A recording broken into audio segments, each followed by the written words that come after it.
हम कर रहे थे रजे ऑक्सीजन फैमिली, जिसमें से हमने पढ़ा था इसको कि अगर मैं इसको ऑक्सीजन के साथ रिएक्ट करूंगा तब क्या बनाएंगे। और आपको बताया था कि जब भी हम ऑक्सीजन के साथ रिएक्ट करेंगे ना तो क्या बनेगा, ये एक आपके पास डाइहैलाइड्स बनेंगे, सॉरी डाइऑक्साइड, और एक बनेंगे रजे आपके पास ट्राइऑक्साइड। ये सारे के सारे डाइऑक्साइड थे और ये आपके पास ट्राइऑक्साइड। यहां तक हमने कर लिया था जी।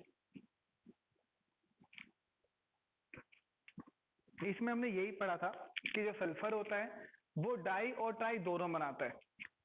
इसमें कुछ क्वेश्चन भी थे आपके पास, SO2 और SO3, इस पे +6 चार्ज होता है और इस पे +4 चार्ज होता है। आपसे पूछा था कि बताओ जी SO2 और SO3 में से ज्यादा कोवलेंट कैरेक्टर किसके होते हैं, तो आपको बोला था कि जिसके ऊपर जितना ज्यादा चार्ज होता है, अगर आपका कैटायन भी सेम है अनायन भी सेम है तो हम चार्ज के बिहाफ पर चेक करेंगे कि किसके कोवलेंट कैरेक्टर्स ज्यादा होते हैं। और यहाँ पर चार्ज किसका ज्यादा है, SO3 का।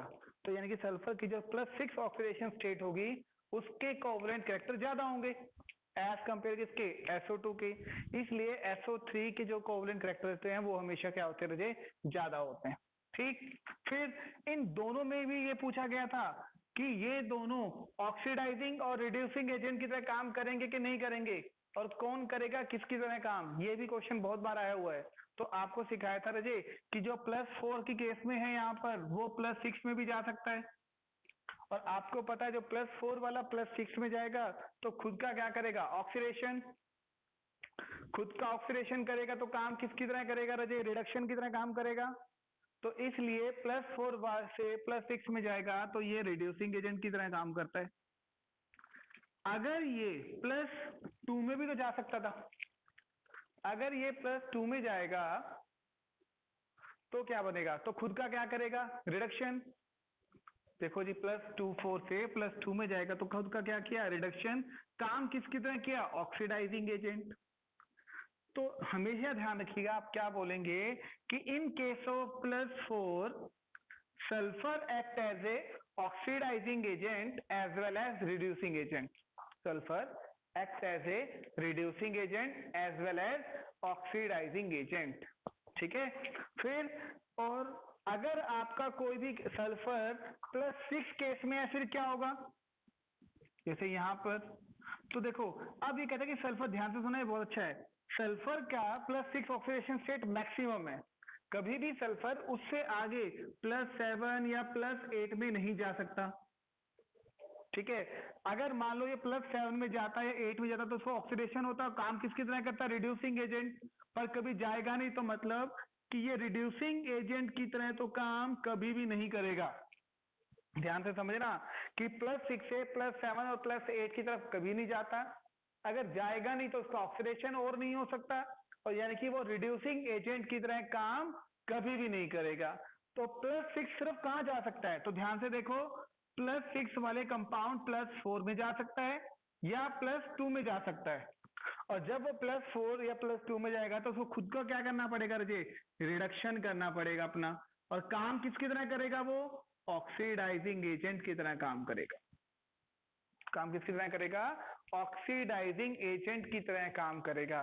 तो इसमें आपके सामने दो बातें हैं जी, क्या एक बात करोगे, +4 ऑक्सीडाइजिंग एजेंट, ये +4 oxidation state act as a reducing agent as well as oxidising agent. एक +6 charge only act as a oxidising agent.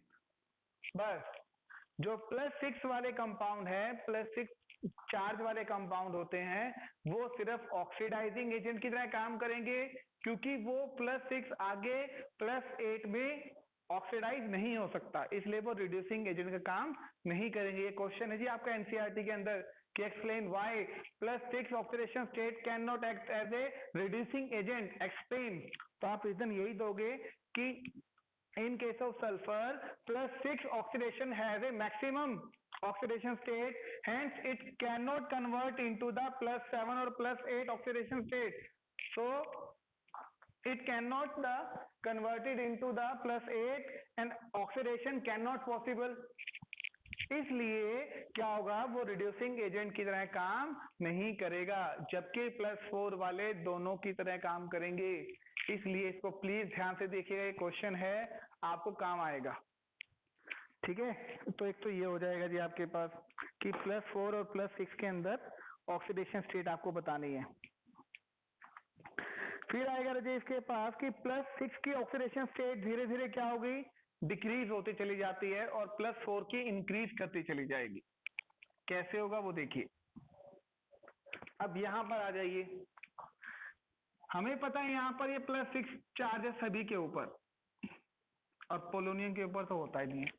देखो सल्फर के केस में +6 बहुत स्टेबल होता है, यानी कि सल्फर कोशिश करता है कि मैं 6 बॉन्ड बनाऊं और वो उसको ही बनाने में ज्यादा अपने आप को स्टेबल फील करेगा, यानी कि ऊपर जो है वो +6 के कंपाउंड ज्यादा स्टेबल होते हैं।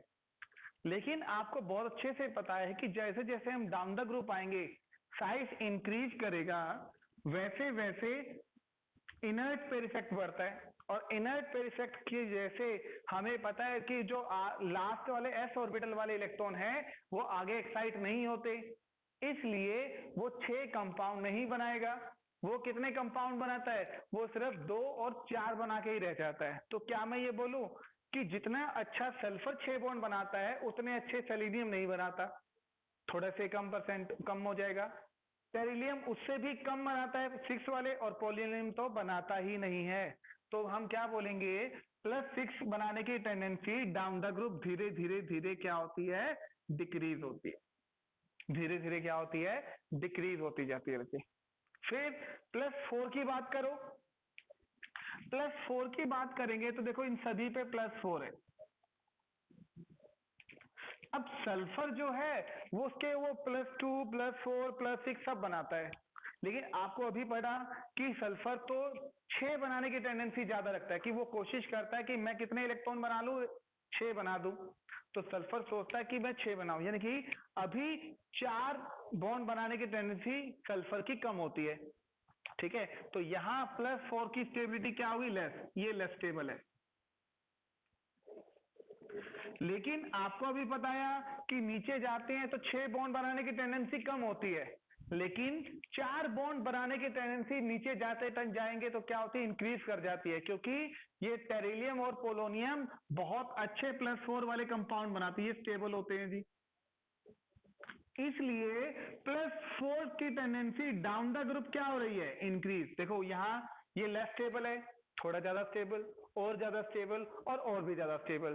तो देखो डाउन द ग्रुप जाएंगे तो +4 कंपाउंड वालों की स्टेबिलिटी इंक्रीज और +6 कंपाउंड वालों की स्टेबिलिटी क्या होगी, डिक्रीज। दो बातों का ध्यान रखना जी आपको यहाँ पर भी, कि हमेशा +4 ऑक्सीडेशन स्टेट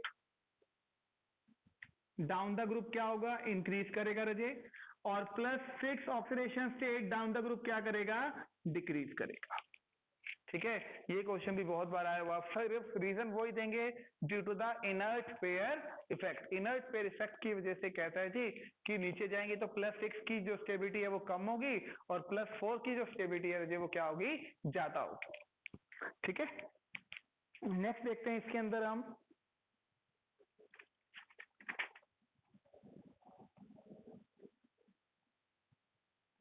इसका और कोई है जो अच्छा। नेक्स्ट है रिएक्टिविटी टुवर्ड्स हैलोजन। ये तो थी सारे ऑक्सीजन के साथ रिएक्टिविटी, अब करेंगे हम हैलोजन के साथ रिएक्टिविटी। हैलोजन के साथ रिएक्टिविटी कौन सी होगी, याद करो, ऑक्सीजन, सल्फर, सेलेनियम, टेरिलियम और पोलोनियम, इन सभी को मैं रिएक्ट करवाऊं फ्लोरीन, क्लोरीन, ब्रोमीन और आयोडीन के साथ, जैसे हमने नाइट्रोजन फैमिली में किया था। इन सभी को, इन सभी के साथ रिएक्ट करवाना है। ऑक्सीजन के साथ, ऑक्सीजन को फ्लोरीन, क्लोरीन, ब्रोमीन, आयोडीन, इन सब के साथ क्या करवाना है, रिएक्ट करवाना है। ठीक है, तो सब अलग अलग कंपाउंड बनाते हैं, इसमें जो कंपाउंड अलग अलग बनेंगे जी सभी के एक टेबल बना के भी आप देख सकते हो, अगर मैं टेबल बनाऊं तो, पर ज्यादा बनाने की जरूरत नहीं है इसमें। जैसे मान लीजिए ऑक्सीजन, सल्फर, सेलेनियम, टेरिलियम और पोलोनियम, रिएक्ट किसके साथ करवाना है, फ्लोरीन, क्लोरीन, ब्रोमीन और आयोडीन। अब फ्लोरीन को ले लीजिए आप, यहाँ भी कोई क्वेश्चन अच्छा आएगा। ऑक्सीजन को अगर मैं फ्लोरीन के साथ रिएक्ट करवाता हूँ, ऑक्सीजन को, बहुत इंपॉर्टेंट क्वेश्चन आएगा, ध्यान रखना है यहाँ पर। ऑक्सीजन को जब मैं फ्लोरीन के साथ रिएक्ट करवाऊंगा तो क्या बनेगा? तो कहता है जी ऑक्सीजन को जब आप फ्लोरीन के साथ रिएक्ट करवाओगे ना तो दो कंपाउंड बनते हैं, ठीक है। एक बनेगा OF2 और एक बनेगा राजे O2F2। O2F2, यहां पर आपका 1 नंबर का क्वेश्चन निकलेगा। अब आपके पास मुझे ये बताना है कि इनका कंपाउंड का नेम क्या होगा, इसका कंपाउंड का नेम क्या होगा? क्या होगा जी, कोई बता सकता है? इसमें नाम क्या रहेगा रजत? जैसे सोच करो, आपके पास कोई भी कंपाउंड, इसके अलावा कोई कंपाउंड ले लीजिए, जैसे मान लीजिए आपको दिया NaO, सपोज करो, ठीक है, या Na मत, ये मत करो आप, Na2 कर लो, इसको बोलेंगे हम नाइट्रोजन ऑक्साइड या डाई ऑक्साइड बोल दो, नाइट्रोजन डाई ऑक्साइड, ठीक है। इसका नाम क्या होगा इन दोनों का? इन दोनों के दो नाम हो सकते हैं रजे, इन दोनों के दो नाम हो सकते हैं अलग अलग। अब वो नाम क्या होंगे? देखिए जी, इसको मैं क्या बोल सकता हूं? इसको मैं या तो बोल सकता हूं ऑक्सीजन डाइफ्लोराइड, या मैं इसको बोल सकता हूं डाइफ्लोरो ऑक्साइड, डाइफ्लोरो ऑक्साइड। तो इसमें से आपको एक नेम चूज करना है। इसमें नेम करेक्ट कौन सा है, ए वाला के बी वाला? दो नाम है जी, OF2 के ऑक्सीजन डाइफ्लोराइड, या आपका क्या बोलेगा डाइफ्लोरो ऑक्साइड, डाइफ्लोरो ऑक्साइड। इसमें से नाम कौन सा सही है? एक गलत है और एक नाम बिल्कुल सही है, तो कौन सा नाम क्यों? इसका एक बहुत अच्छा कंसेप्ट है, प्लीज प्लीज ध्यान से सुनिएगा। देखो, हमेशा आपने जितने भी कंपाउंड देखे ना आज तक, कभी भी देखना, जैसे CO2, Na2 और आपके पास CO, SO2, ये आप हमेशा देखना, कोई भी कंपाउंड होता है पॉजिटिव और नेगेटिव तो जरूर आता है। तो हमेशा ध्यान दीजिएगा, जो पॉजिटिव वाला पार्ट होता है वो हमेशा आपके लेफ्ट साइड में रहेगा, ये वाले पॉजिटिव पॉजिटिव वाले पार्ट हैं, और नेगेटिव वाला पार्ट हमेशा लेफ्ट साइड में आता है। नेगेटिव वाला पार्ट क्या आता है? लेफ्ट साइड में आता है, ठीक है।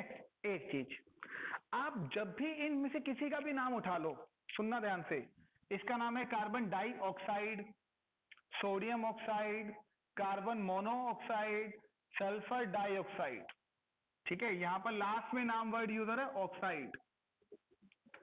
अब देखो, ये नाम ऑक्साइड कब आता है? जिस कंपाउंड के अंदर ऑक्सीजन होगा ना, उसका नाम ऑक्साइड आता है। ऑक्साइड कब आया? कि इसका मतलब ये हुआ कि इन केस के अंदर ऑक्सीजन की इलेक्ट्रोनेगेटिविटी ज्यादा है। इन सभी चारों केस के अंदर ऑक्सीजन की इलेक्ट्रोनेगेटिविटी ज्यादा है। इसका मतलब ये हुआ कि इस केस में जब आप देखोगे ना, तो ऑक्सीजन के ऊपर नेगेटिव चार्ज होता है, इसलिए नाम क्या होता है? ऑक्साइड। इसलिए नाम क्या होता है? ऑक्साइड, ठीक है। लेकिन यहां आ जाइए अब आप OF2 के ऊपर। दुनिया में सबसे ज्यादा इलेक्ट्रोनेगेटिविटी किसकी होती है? फ्लोरीन की। दूसरे नंबर पर ऑक्सीजन की होती है, फिर आपका नाइट्रोजन आता है और फिर आपका क्लोरीन आता है। ये इलेक्ट्रोनेगेटिविटी का पैटर्न है। ऑक्सीजन जो है वो सेकंड हाईएस्ट इलेक्ट्रोनेगेटिव एलिमेंट है, यानी कि फ्लोरीन को छोड़कर ऑक्सीजन दुनिया के किसी भी मेटल के साथ जुड़ेगा ना, तो नाम उसका ऑक्साइड ही रहेगा, क्योंकि उसकी इलेक्ट्रोनेगेटिविटी बाकियों से क्या होती है? ज्यादा। लेकिन इस केस में थोड़ा अलग है, यहां पर जो बॉन्ड बन रहा है वो बॉन्ड मोस्ट इलेक्ट्रोनेगेटिव एलिमेंट और सेकंड मोस्ट इलेक्ट्रोनेगेटिव एलिमेंट के बीच में है। इनमें एक नंबर 1 है और एक नंबर 2 इलेक्ट्रोनेगेटिव है। तो अब आप खुद देखो रजे, इन दोनों में से ज्यादा इलेक्ट्रोनेगेटिविटी किसकी है? फ्लोरीन की, ठीक है ना। इसीलिए फ्लोरीन देखो राइट साइड में लिखा गया, नहीं तो आप ऐसे भी लिख सकते थे F2O। जब हम N2O लिख सकते हैं तो F2O भी लिख सकते थे, लेकिन नहीं लिखा। क्यों? क्योंकि फ्लोरीन की इलेक्ट्रोनेगेटिविटी ज्यादा होती है, और ये रूल है कि जिसकी इलेक्ट्रोनेगेटिविटी ज्यादा होगी वो हमेशा लेफ्ट साइड राइट साइड में लिखा जाएगा।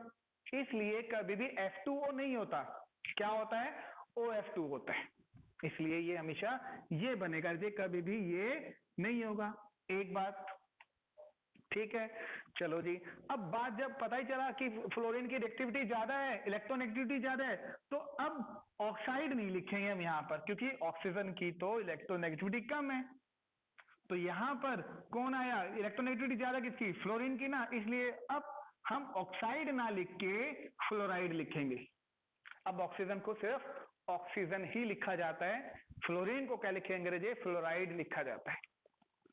ठीक है। तो इस बार ये क्वेश्चन है पेपर के अंदर कि बताओ जी, आपने OF2 को ऑक्सीजन डाइफ्लोराइड लिखते हैं, जबकि डाइफ्लोराइड ऑक्साइड क्यों नहीं लिखेंगे? रीजन दो।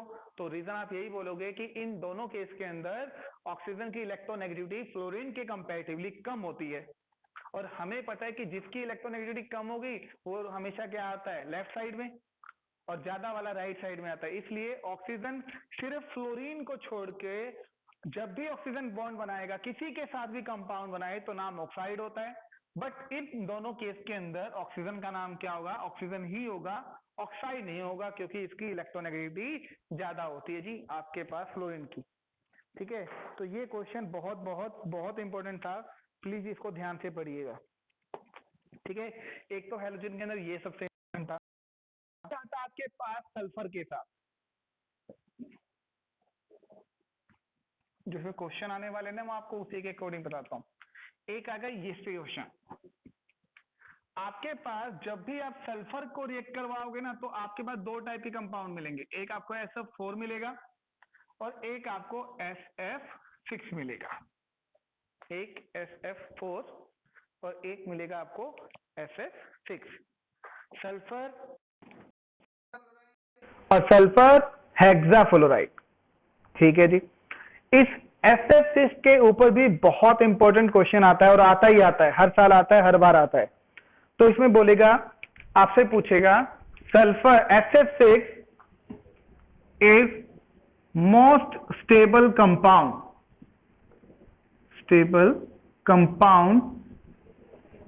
इन 16 ग्रुप। 2 मिनट बेटा।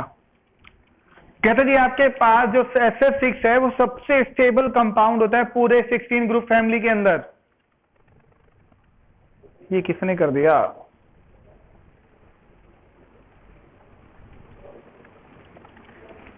ठीक है। तो इसके रीजन क्या क्या देंगे वो सुनिएगा। पेपर में पहला क्वेश्चन है कि explain why SF6 is inert while SF4 not. ये पहला क्वेश्चन है जिसका कहता है SF6 जो है वो इनर्ट होता है, मतलब वो किसी के साथ रिएक्शन शो नहीं करेगा, जबकि SF4 कर जाता है। दूसरा क्वेश्चन इसमें और में बनेगा question, explain SF6 is not hydrated, यानी कि पानी के साथ रिएक्ट नहीं करेगा, while SF4 reacted with the water. एक ही क्वेश्चन को बार बार मैनिपुलेट करके पूछेगा कि SF6 बहुत ही थर्मली स्टेबल होता है, SF6 किसी के साथ रिएक्ट नहीं करता, SF6 बहुत स्टेबल है, SF6 वाटर के साथ भी रिएक्ट नहीं करता। रीजन सबका एक ही रहेगा, बस क्वेश्चन पूछने के तरीके अलग अलग है। ठीक है। तो पढ़ते हैं जी हम इसके अंदर कि क्यों SF6 जो होता है वो बहुत ही ज्यादा स्टेबल होता है, नॉन रिएक्टिव होता है, जबकि SF4 जो है वो रिएक्शन शो कर देगा। देखो जी, पहले SF6 पढ़ेंगे। SF6 जो होता है उसकी स्ट्रक्चर क्या होती है, आप देखेंगे तो उसकी स्ट्रक्चर हमेशा ना क्या होती है? ऑक्टाहेड्रल होती है जी, ये वाली। SF6 इस फॉर्म में ऑक्टाहेड्रल स्ट्रक्चर। इस केस के अंदर बोलेगा, जब इसकी स्ट्रक्चर को अगर मैं थोड़ा सा छोटा करके बोलूंगा तो कहता है सल्फर के चारों तरफ फ्लोरीन जो है वो क्या करेंगे, एक प्रोटेक्टिंग लेयरिंग का काम करते हैं। जैसे ये प्रोटेक्टिंग लेयरिंग का काम करेंगे, मान लीजिए वाटर मॉलिक्यूल इस पर अटैक करना चाहता है, बट ये वाटर मॉलिक्यूल जब सल्फर पर अटैक करने जाएगा तो फ्लोरीन की जो लेयरिंग है सल्फर के ऊपर वो उसको रोक लेगी और वो सल्फर को उसके ऊपर अटैक करने नहीं देगा due to the protection layering of fluorine. ठीक है, इस वजह से कहता है जी वाटर मॉलिक्यूल उसके ऊपर रिएक्ट नहीं करेगा, क्योंकि सल्फर के SF6 के अंदर सल्फर के चारों तरफ फ्लोरीन की एक लेयरिंग आ जाती है। इसका एक रीजन तो ये है। दूसरा आप बोलोगे कि SF6, जब भी आप SF6 के केस में आओगे तो कहते हैं इसका +6 ऑक्सीडेशन स्टेट है। सल्फर अपनी मैक्सिमम ऑक्सीडेशन स्टेट में ऑलरेडी प्रेजेंट है। जब भी इसको हम अगर वाटर के साथ रिएक्ट करवाते हैं या फर्दर ऑक्सीडेशन करवाएंगे तो इसका फर्दर ऑक्सीडेशन पॉसिबल नहीं होता, इसका फर्दर ऑक्सीडेशन पॉसिबल नहीं है, तो आगे नो रिएक्शन हो जाएगी। क्योंकि हमें पता है सल्फर तो सिर्फ +6 तक ही जाता है, वो +7 और +8 तो बनाता नहीं है। जब +7 और 8 नहीं बनाएगा रजे तो आगे रिएक्शन भी तो नहीं होगी। इसलिए बोलता है कि सल्फर जो है वो +6 यानी SF6 के केस में sulphur is a more stable compound और वो वाटर के साथ भी रिएक्शन शो नहीं करेगा। ये इसका रीजन रहेगा रजे। फिर दूसरा है आपके पास SF4 कैसे कर जाता है, तो SF4 के लिए आप क्या बोलोगे, कहते जी SF4 का केस देखो। SF4 में क्या है, 4 फ्लोरीन होते हैं, ये देखो, और आपको पता है इसमें एक क्या होता है, लोन पेयर होता है, ये होता है एक क्या होता है, लोन पेयर। तो देखो फ्लोरीन ने सल्फर को चारों तरफ से अच्छे से प्रोटेक्ट नहीं किया इन केस ऑफ SF4।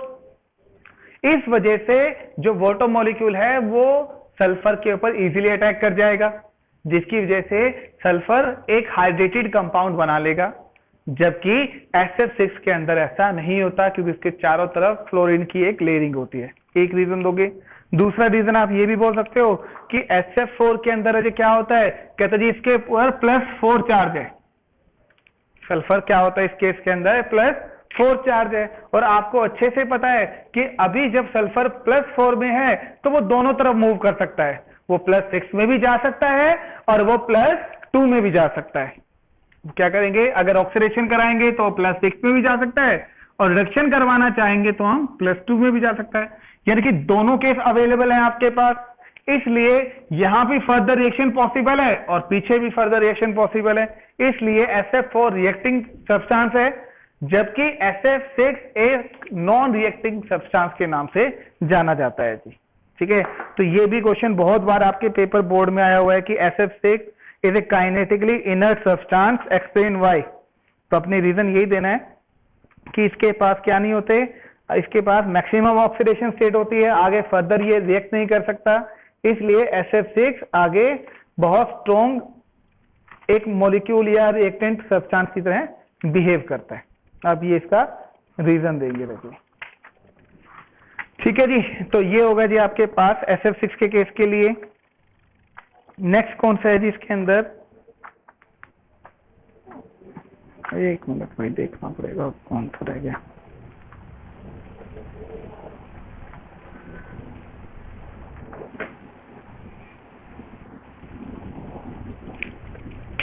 SF4 बताया बजे कि SF4 के अंदर देखो +4 चार्ज है, वो ऑक्सीडेशन +6 में भी जा सकता है और +2 में भी जा सकता है ना, तो दोनों तरफ रिएक्शन पॉसिबल है, इसलिए ये रिएक्शन कर जाएगा।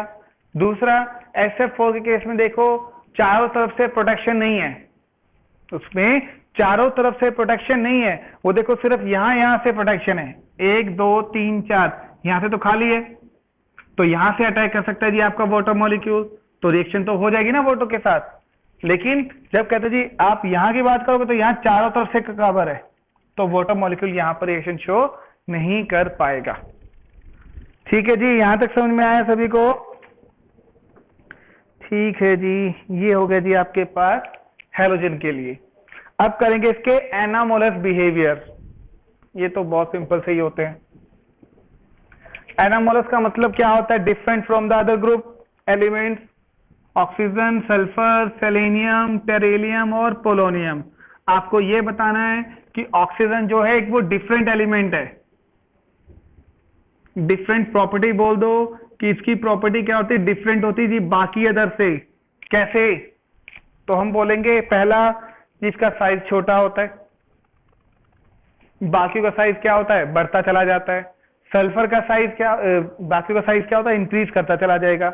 ऑक्सीजन की इलेक्ट्रोनेगेटिविटी ज्यादा होती है, बाकियों की क्या होती है, ऑक्सीजन से कम होती है।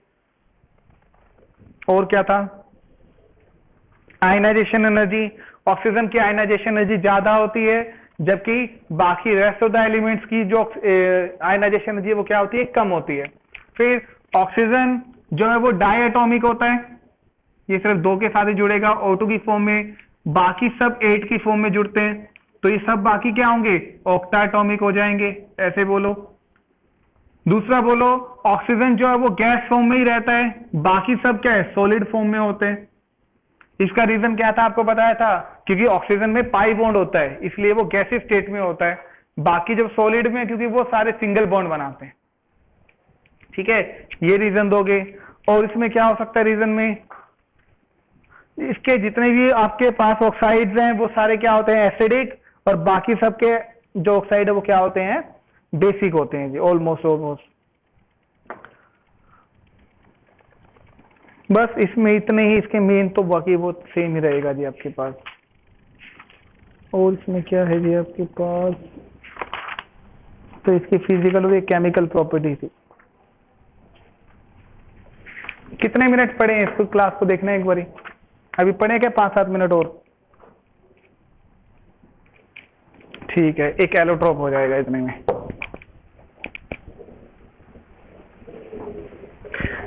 एक एलोट्रोप, जैसे हमने सल्फर, हाँ जी बेटा,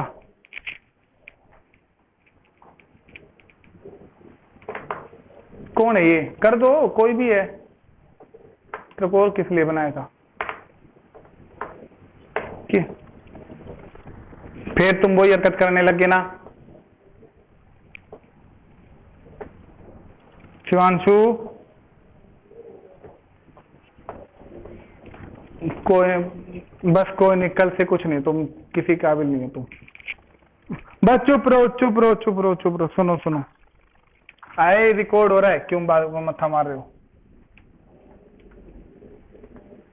एलोट्रोप्स ऑफ सल्फर, जैसे हमने फॉस्फोरस के एलोट्रोप्स पढ़े थे ना, कि एक ही एलिमेंट होता है पर नेचर सबका अलग अलग होता है, कंपाउंड अलग अलग होते हैं, वैसे ही सल्फर के भी कंपाउंड अलग अलग होते हैं। ठीक है, तो इसमें जैसे सबसे पहले आपके पास आएगा रजे, इसमें सबसे पहला सल्फर है ऑर्थोरोम्बिक सल्फर। एलोट्रोप, पहला एलोट्रोप है ऑर्थोरोम्बिक सल्फर। ऑर्थोरोम्बिक सल्फर, इसमें ज्यादा कुछ पढ़ने वाला नहीं, सिर्फ इसकी स्ट्रक्चर है जी। कहते ये क्या होता है आपके पास, ये एक सॉल्यूशन है जो अपने पास रोल सल्फर होता है, यानी कि जो क्रूड सल्फर है उसको आप क्या करोगे, किसी भी CH2 के अंदर हीट करवा के इसको बना सकते हैं। इसकी जो स्ट्रक्चर है वो ध्यान से देखिएगा।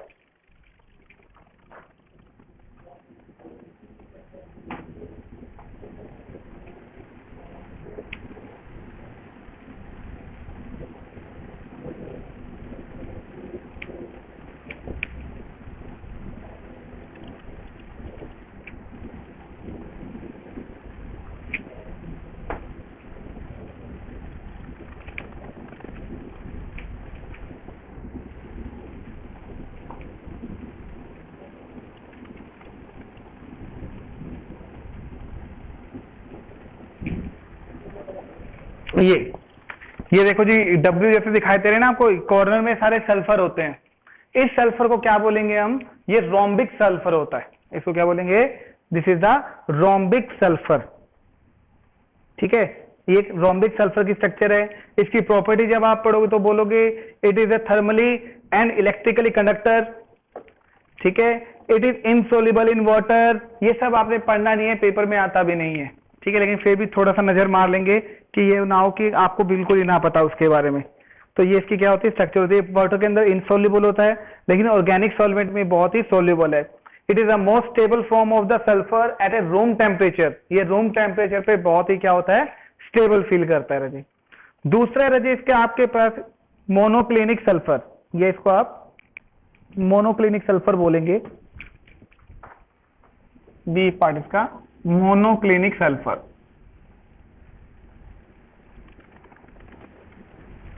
इसका उल्टा कर देंगे जी बस हम, अरे यार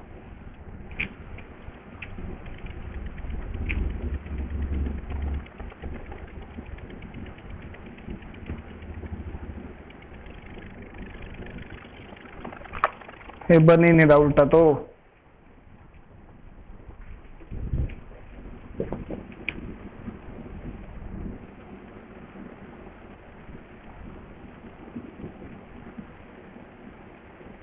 कैसे बनेगा यार, तो मुझे देखना पड़ेगा भाई रे। 4 बनाएगा।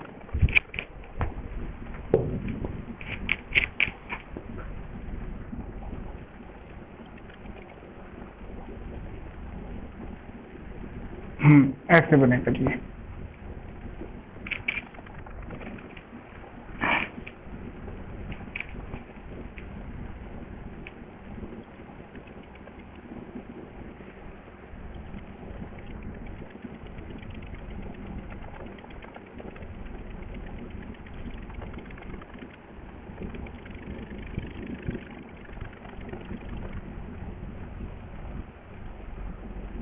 ये होता है जी आपके पास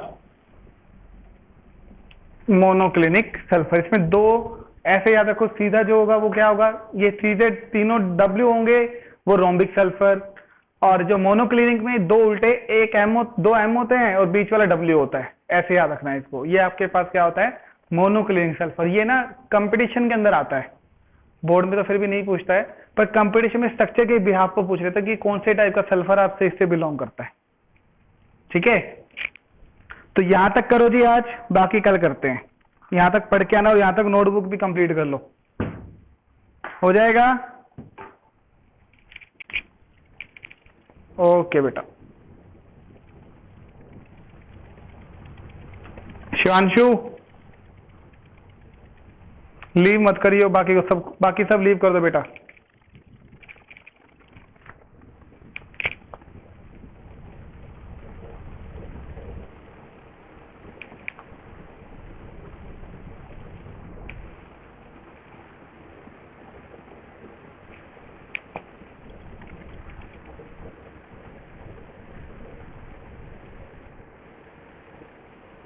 गए क्या सारे? कौन है ये? आत्माराम तुकाराम भिड़े, तू है?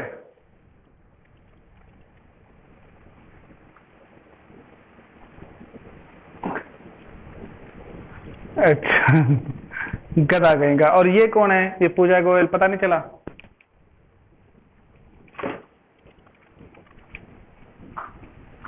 क्या किसने?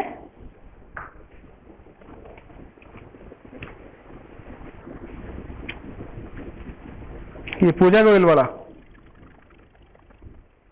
मतलब ये कोई एक लड़के में से, अपने में से कोई लड़का है तुम्हारे में से?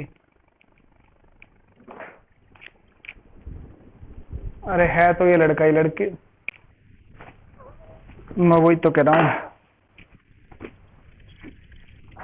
क्या क्या है?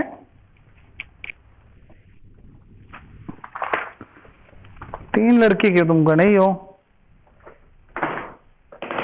तो समझाया करो यार, ऐसे कहते हैं लड़की थोड़ी बनते होते हैं, लड़के वही बहुत है क्या नहीं? अरे यार इस वीडियो भी चली जाएगी सारी।